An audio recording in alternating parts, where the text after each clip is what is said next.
And colorectal cancer cases are rising sharply among younger adults. In fact, it's projected to become the leading cause of cancer deaths in people aged 20 to 49 by 2030. That's why the Texas Medical Association released new screening guidelines last month to help people recognize the warning signs and take early action.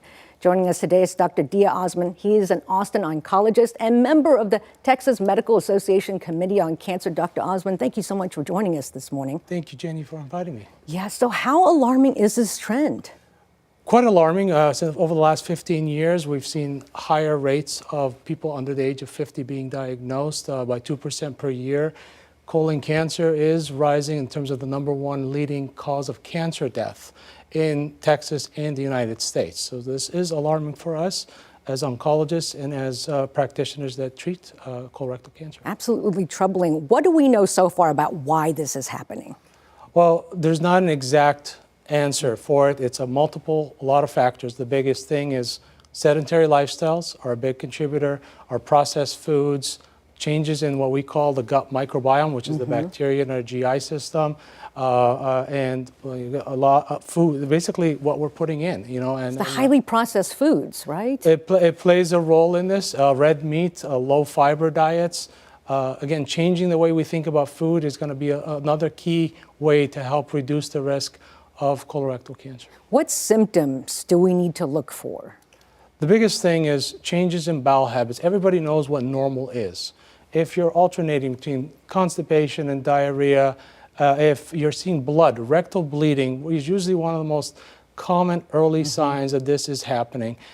Changes in stool patterns, thinning of stools, abdominal pain, cramping, things that are just not part of your normal routine, that should prompt, I need to see a primary care doctor, or if it's severe, going to the emergency department. Now, there seems to be a delayed diagnosis in younger patients. What does that delay mean, and how does that happen?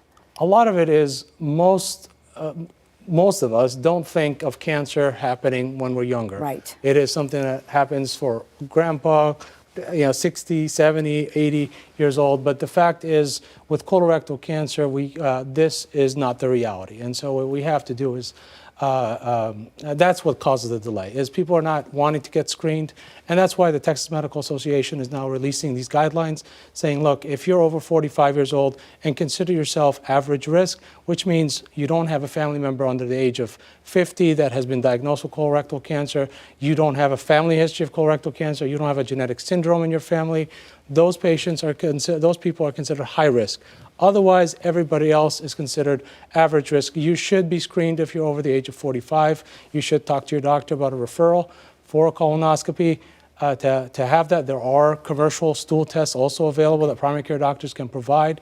And again, you can always refer to these new guidelines that are available on the website, and that gives all these details that tell you, okay, what to do, when to do it, and how to do it. Can you be too young to get a colonoscopy? No. As a medical oncologist, I have patients that are in their 30s, in their early 40s with, unfortunately, advanced colorectal cancer. 30s. Wow. Yes. And so this is real. I mean, this is, so we have an obligation. I am here because of that obligation to prompt people.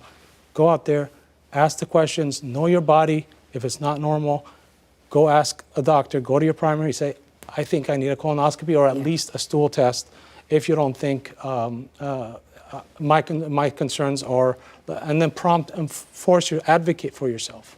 Go out there and advocate for yourself. Okay, Dr. Osman, thank you so much. And we'll have more details about the new guidelines on the TMA website. That's right. Texas Medical Association website, colorectal cancer screening guidelines, they're available on the website. Thank you so much, Dr. Osman. Thank you.